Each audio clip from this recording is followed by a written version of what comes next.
Hey, what's going on, everybody? I usually try to hurry, and rush through all my videos, but this one I'll kind of take my time.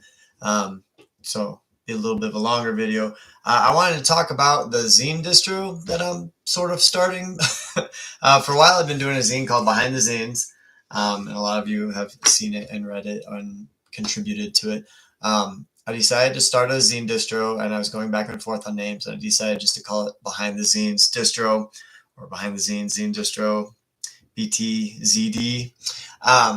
Why am I starting a zine distro? Because I have so much free time on my hands. I sleep like 8 hours a night, and I can cut that back easy. No, the truth is there's a lot of good zine shops and there's a lot of good zine distros out there, and the internet makes it super easy to find zines. But some zines that I read that are really good are not really distributed anywhere. And some of that is because people just don't really know how to get into the distro world. There's people I know that like wrote their first zine and then they're like, I don't know what to do with it now. So I'm kind of doing it to help out some friends. Some people are just lazy and they don't want to sell their zine and like, just make it for me. And I'm like, yeah, but it's really good. So give me 10 copies and I'll help you sell it. And some of it is to continue helping the community. Some very well-established zinesters that you see their stuff everywhere, I still want to help them get out even more. So I thought I would take a little bit of time today and talk about some of the few zines that I've already got. At some point, I'll do a website, probably within the next couple months or so. I'm going to put out a print catalog and mail it to people and have it available. So I'm kind of starting to put that together. But I don't want this to be the center of my life, but it is something that I'm doing. If you're one of my Patreon subscribers, so I've always had 3 levels. For $1 a month, you get my newsletter that I write every single month. For $6 a month, you get every zine that I make, which I usually make like 1 zine a month.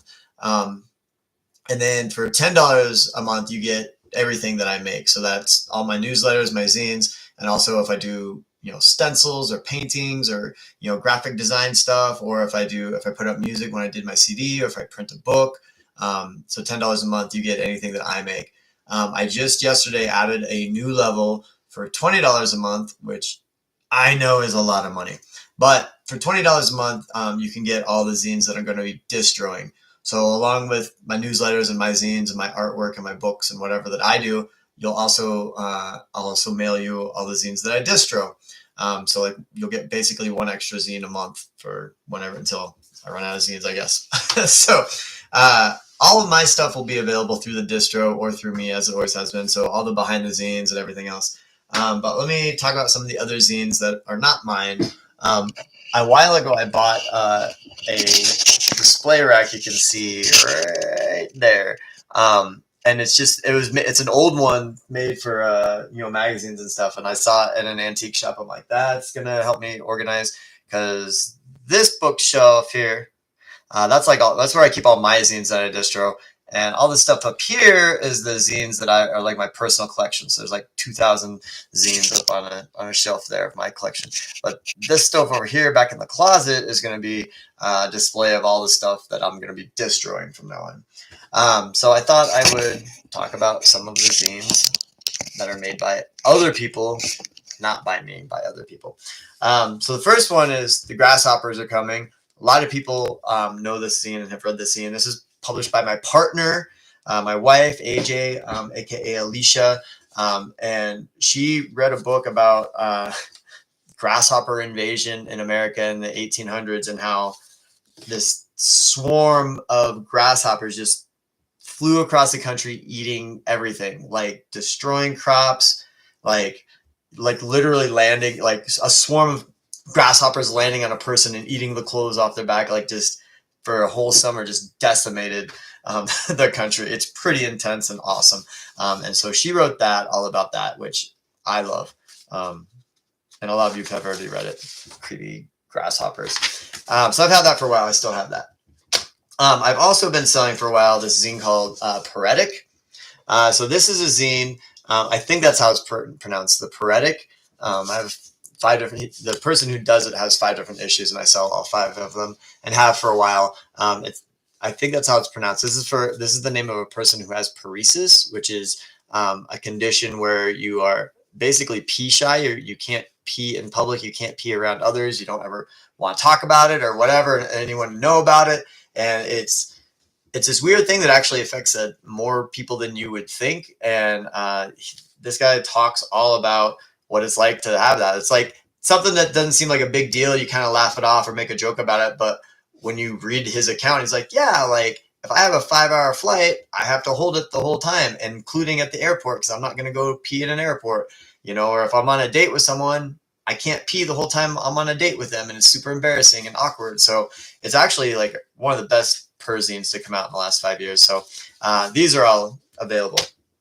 One of my good buddies, one of my best friends, my homie for life, Ed Kemp, out in Jersey City. He does the word distribution. He's contributed to Behind the Zines. Everyone in the zine community knows him. He talks with that East Coast accent loud and fast and da da da da da. He does a zine called Pencil of the Week, and he does a bunch of other zines and he distro stuff. He's one of the ones that, like, his stuff is easy to find, but I'll let you find it through me also if you want to, I kind of like the idea of having one or two zines from, people that I love. But if you want all this stuff, like, go to his site and get the rest of it. You know what I mean? Like, if you never heard of this guy, here's one or two things. Go check out the rest of his stuff. So I picked up a couple of his. He mailed it to me last week. One of them is a little tiny zine called Petula Clark's Downtown. It's all about him moving, changing his life, moving to a new place, and that song Downtown, like, going through his head. So it's just like a cute little zine about moving and about that song. Kind of using that song as like a theme for the move. His main zine that he does is called Pencil of the Week. So I picked up a few copies of number 16. Got the birthday candles, the Sweet 16. If you've never read Pencil of the Week, he basically uses a different pencil each week and then writes a review of what he likes about that pencil, because pencil nerds are like a huge thing, which I never knew.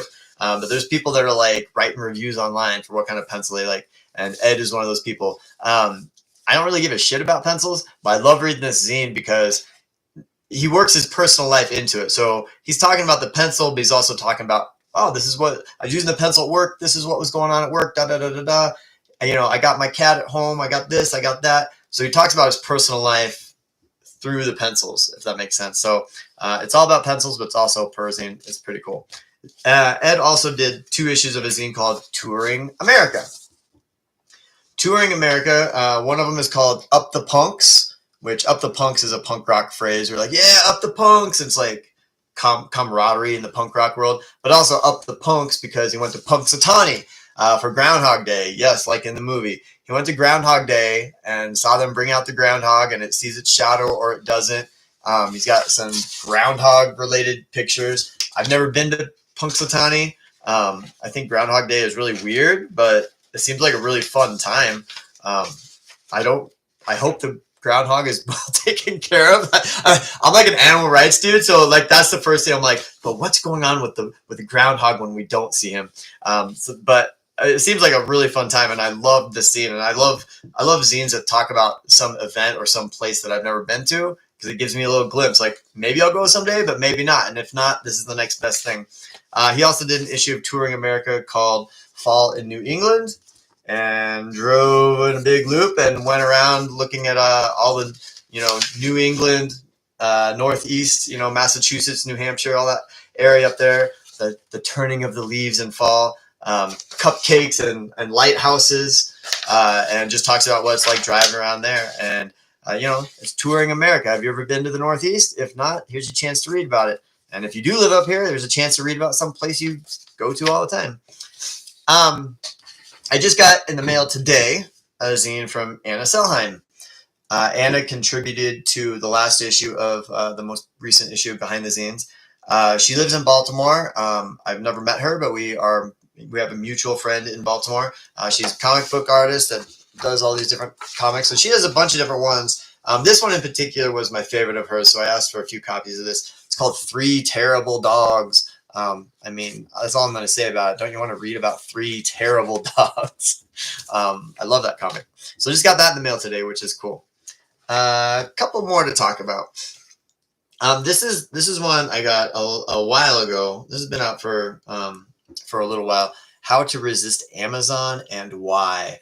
This is written by someone named Danny Kane, whom I've never met, but he runs a bookstore in Lawrence, Kansas called The Raven. This is another example of his stuff is easy to find. You go to the Raven website, or you go to Lawrence, Kansas, and he's got a bunch of stuff. But I thought this was a good zine. I got this a while ago, but it's all about, exactly what the title says. Like, here's all the bad things Amazon does. Here's why you should try to find other places besides Amazon. I remember, as many of you do, I remember Amazon was just like some website that sold books and it seemed cool. Now Amazon is everywhere. And during the pandemic, in many ways, they do provide an essential service. Like, they'll deliver anything you need to your doorstep. You can't go grocery shopping. They'll bring you whatever, I totally get it. I get the convenience. But as someone that loves books and loves independent books and independent booksellers and bookstores, like, Amazon just absolutely is trying to drive out of business every independent store. Like, this dream of like the entrepreneurship of America. Like, if you have a dream, you can make it happen. Like, Walmart and Target and all these giant mega stores, and Amazon's the biggest of the biggest. They're trying to run all these other businesses. There's a reason that they do free shipping and they do this and they do that. And, they're taking over everything.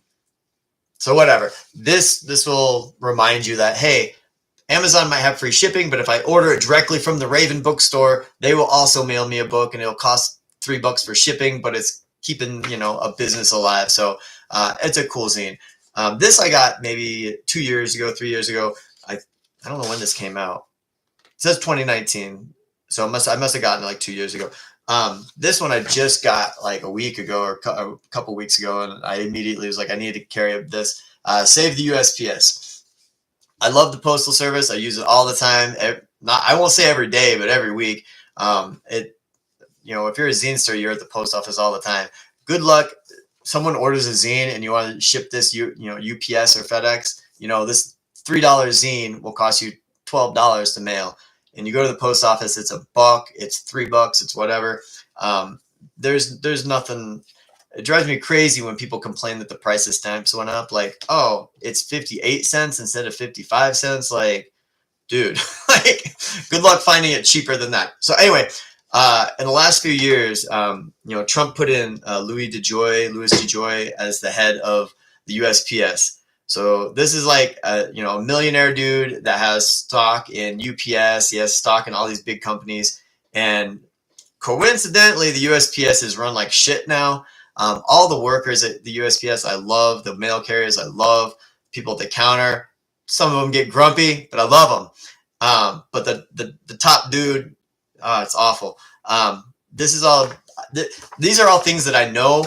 He actually researched and went in and was like, here's exactly how he's fucking this thing up, man. Here's how the postal system is getting worse, and it's on purpose. He's trying to ruin it was before the election. Like, he was, Trump put him in there to try and like fuck with all the mail-in voting. It's all conspiracy shit, but it's true. Anyway, I love the Postal Service. This is like a nerdy, there's no pictures. It's all like, words, but it's super informative, and it reminds you like, hey man, I should mail a letter today. So I'm very excited to have this. Last, but certainly not least, I have 4 zines from my friend Liz Mason. Liz works at Quimby's in Chicago. I've known her for I won't say 20 years, but it's getting close to 20 years. I used to hang out with her all the time back in Chicago, and I miss her all the time. My first thing I ever read from her was a zine called Cul-de-sac, which is a collaborative zine between her and her friend Jill. Is her friend's name Jill? I forget her friend's Julie. Oh, I knew it wasn't Jill. Julie. The two of them have been friends for a while. They did Cul-de-sac for a long time and then stopped. And Julie did her own thing and Liz did her own thing. And then in the last few years, they started doing Cul-de-sac again. And it's just a cool zine. This one's the food issue. It's all about junk food and what kind of food you like, and eating popcorn at the movies. And, Liz writes some things and Julie writes some things. And it's like so fun to read because it's like, I don't know, it feels like you're chilling with your high school friends and just like, here's the kind of food I like. Oh, that food sucks. Here's the kind of food I like. And I don't know. You can tell that they're friends and they go back and forth, and they don't always agree, but it's really fun to listen to them voice their many opinions about things. So cul-de-sac number 9, the food issue, will be available.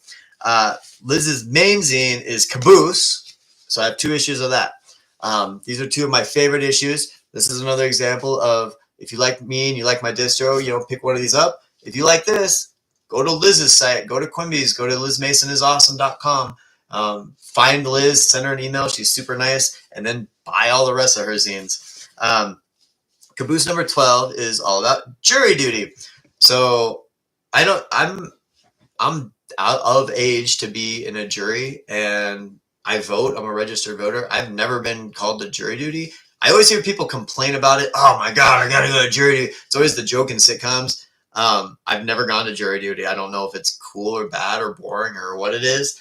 So this was super fun because to me it was fun because she talks all about, she had this court case and she had to, go do this thing, and she can't give out maybe too many of the details of the actual court case, but she basically just talks about the process of, like, this is what it's like to be on a jury. So where else would I actually find out about that? So that's why I love zines. This is number 13. I think, is this the newest one? I can't remember if this is the newest one. This is the connection issue.